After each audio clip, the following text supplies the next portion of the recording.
Hey, salut à tous, bienvenue dans ce nouvel épisode de F3K Review. Alors, aujourd'hui, qu'est-ce qu'on va faire? Eh bien, comme tous les lundis depuis un petit moment, eh bien simplement, on va noter un planeur. Aujourd'hui, mon planeur favori pendant 2 ans, donc 2016 et 2017, le CX4. C'est parti!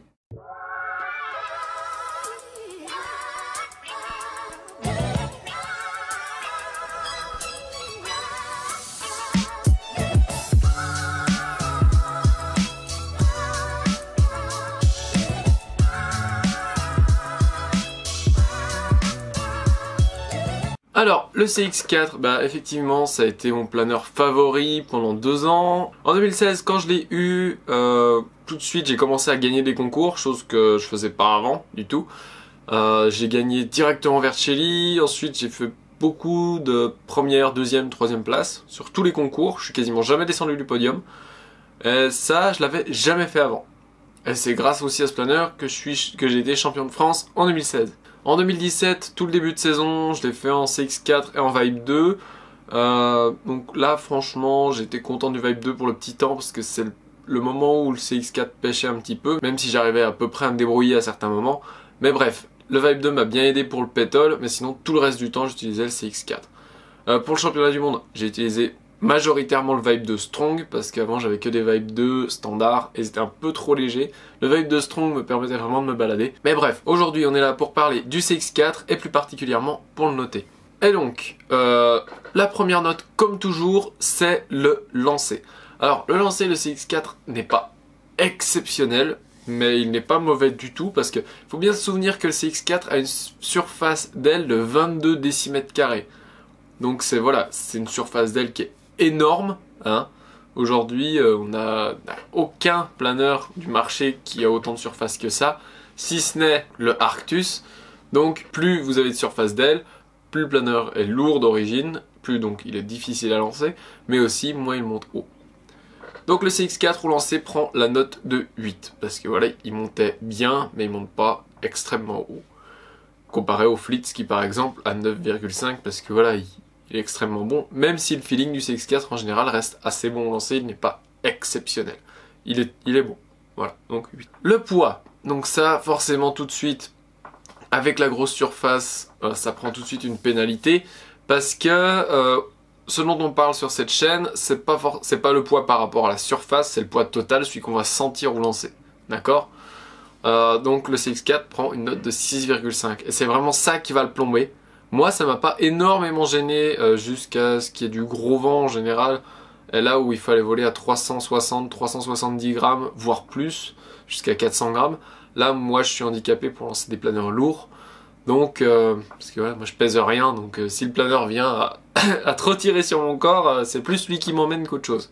Donc, c'est pour ça, le poids était un petit peu pénalisant quand il fallait vraiment le ballaster. Donc, du coup, 6,5. Vraiment, voilà. Là, c'est là où il prend vraiment une grosse bâche et ce qui le fait descendre. Et du coup, ce qui ne révèle pas vraiment parce que toutes les autres notes sont très bonnes. Comme le handling. Alors, moi, franchement, le CX4, c'est pourquoi je volais avec. Parce que tout simplement, j'étais extrêmement confiant. Je pouvais le mettre exactement comme je voulais tout le temps. Je le connais par cœur. Tout simplement parce qu'il est très simple. Il va être complètement cash, dire exactement ce qui se passe. C'est un planeur qui est assez mécanique. C'est-à-dire, il y a ça, il y a ça. C'est pas, ah, je crois qu'il y a ça, donc je vais peut-être... Non. Non, non. Là, le CX4 dit clairement ce qui se passe. Donc moi, quand je dis que le planeur dit ou parle, etc., c'est tout simplement que par ses mouvements, il va nous dire, en quelque sorte, nous transmettre ce qui se passe dans l'air. Et donc, ça, le CX4 est très, très, très, très fort pour ça. Franchement, c'est pour ça que j'adore. Donc là, il prend un joli 9,5 quand même. Ouais, donc là, il égale le Vibe 2. D'accord? Ensuite, la qualité. Donc là, franchement, la qualité a toujours été excellente. Hein. Quand les planeurs arrivent, c'est des miroirs. Les poids étaient toujours un peu élevés, mais bon, on parle toujours de grande surface. Mais toujours été très rigide, toujours été nickel. J'ai reçu une fois une aile vrillée, mais bon, elle avait passé pas mal de temps dans le colis. Bref, il y avait eu pas mal de soucis, mais j'en ai reçu qu'une seule. Sinon, ça a toujours été des ailes très rigides, très solides, alors que c'est de l'aile creuse. C'est-à-dire, il n'y a pas de noyau dedans, c'est deux pots, enfin, Bref, regardez sur YouTube, tapez aile creuse planeur, vous comprendrez ce que c'est. Ensuite, facile à régler, oui. Franchement, oui, c'est facile à régler, c'est juste difficile de comprendre comment ça marche. Parce qu'un CX4, c'est une aile basse, c'est un centre de gravité assez spécial, ça a une forme d'aile spéciale, tout est assez spécial sur ce planeur. Mais une fois qu'on a compris comment ça marche, c'est assez facile à régler. C'est pas le planeur le plus facile à régler au monde, parce que le CX4 avait ce petit problème au stab qu'il fallait recaler, parce que au design, l'angle du stab avait été mal calculé ou quelque chose comme ça. Enfin bref, il fallait recaler le stab. Donc c'est pour ça que je lui ai mis un 8, parce qu'il fallait quand même faire 2-3 petits trucs pour comprendre comment il marchait. Donc voilà, 8. Ensuite, facile à assembler. Alors bien sûr, je compare toujours au standard d'aujourd'hui. Et là, bah, tout simplement, il y a tout à faire. Hein. Ça a beau être une aile creuse, faut ouvrir les puits de cerveau, faut percer le longeron, faut tout faire. Le planeur arrive brut. Et la plupart du temps, enfin, il y a peu de temps qu'il arrive avec une platine de cerveau. Avant, il arrivait sans platine de cerveau. Donc c'est pour vous dire. Donc là, 7. Parce que voilà, il mérite pas plus selon moi. Ensuite, facile à lire. Alors ça, j'en ai déjà un petit peu parlé en fait. Mais oui, franchement, il est juste génial. Hein. Ça, il montre tout. Il montre tout, que ça dégueule, que ça pompe, que ce soit à droite, à gauche. Que voilà, il montre absolument tout. Il est très sensible. Et en même temps, très facile, quoi. Comme la note que j'ai mis dans le handling. Float. Donc, est-ce qu'il est capable de flotter correctement? Bah, pour le poids, gros pouce en l'air. Parce que moi, j'ai déjà fait des trucs... énorme que même avec un Vibe j'avais du mal à faire, tout simplement parce que le CX4 a cette sensibilité et du coup même avec une charge à l'air à une surface un peu plus grande, même si la surface aide, hein, et ben j'arrivais à faire des trucs assez exceptionnels en tout petit temps malgré le poids. Donc là franchement un gros plus pour le float, mais en petit temps il y a une petite pénalité quand même avec le poids, donc bref. 9. Ensuite transition, le cruise, donc ça il est bon. Il n'excelle pas, mais il est bon. Si vous voulez, en fait, il n'y a pas de creux dans la performance d'un CX4. C'est tout bon, il n'y a rien d'exceptionnel, il n'y a rien de nul, mais il est bon en général. D'accord? Donc c'est pour ça que toutes les notes sont à peu près pareilles. Donc là, 8,5. D'accord? Parce que tout simplement, il transite bien. C'est tout. Thermal. Donc, est-ce qu'il thermique bien? Ouais. Ouais, franchement, je pense que c'est le planeur qui thermique le mieux avec le Vibe 2, et même certaines fois, c'était beaucoup plus facile avec le CX4. Est-ce que vous souhaitez, je profite pour en glisser ça, que je fasse des vidéos où je vous raconte des trucs qui me sont arrivés, en concours, en entraînement, etc. Principalement en concours, je pense que ça vous intéresse plus, et faire des story time.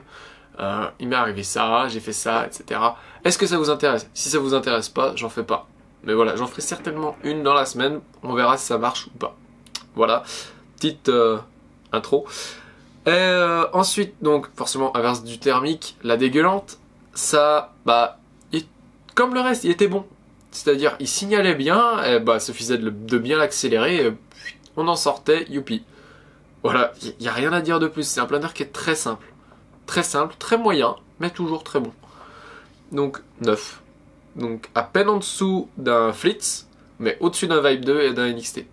D'accord? Ballast. Alors, le fuselage du CX4, donc ceux qui l'ont conçu, donc Roland Sommer Junior et Roland Sommer Senior, ils l'ont conçu, ce planeur, le CX4, tout comme le CX2, CX3. Et eux disent que le CX4, il n'y a pas besoin de ballast. Moi, je ne suis pas d'accord. C'est mon avis après. Hein. Donc moi, je mettais jusqu'à 110 grammes de ballast dedans, mais on ne peut pas mettre plus. Sinon il faut un moule spécifique, etc. Vraiment tout chiadé à l'intérieur, et là on peut mettre je pense jusqu'à 150 grammes. Mais le fuselage en gros il y a 2 vis en V comme ça, même comme ça, et il faut que le ballast passe entre. Donc c'est un peu critique, moi j'arrivais pas à mettre plus de 110 grammes. Des fois c'était même pas assez, donc pour voler à 370 grammes. Donc ballast, moyen, mais il y avait quand même possibilité de mettre plus que 30 grammes quoi, donc 8,5. Donc ce qui nous donne une note totale de 8,5 sur 10.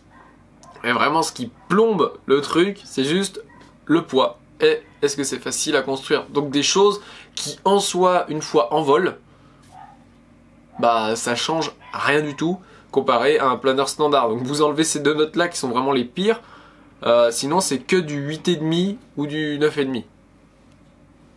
Donc voilà, en gros la note moyenne sinon ce serait 9. Donc le meilleur planeur qui est là. Parce que sinon les autres ont 2 ou 3 7. Enfin voilà, en fait si on enlève les notes pas importantes comme le poids de départ et la facilité à construire, donc ce qui en soi n'impacte pas réellement le vol, eh bien le CX4 sortirait grand gagnant. Et c'est pour ça que je volais avec jusqu'à présent. Donc voilà, c'est tout pour moi pour aujourd'hui. J'espère vraiment que vous avez aimé cette vidéo. Si c'est le cas, n'hésitez pas à lui mettre un like. Si vous ne l'êtes pas déjà, abonnez-vous et dites-moi si vous souhaitez une Q&A très bientôt. Voilà, à bientôt, ciao.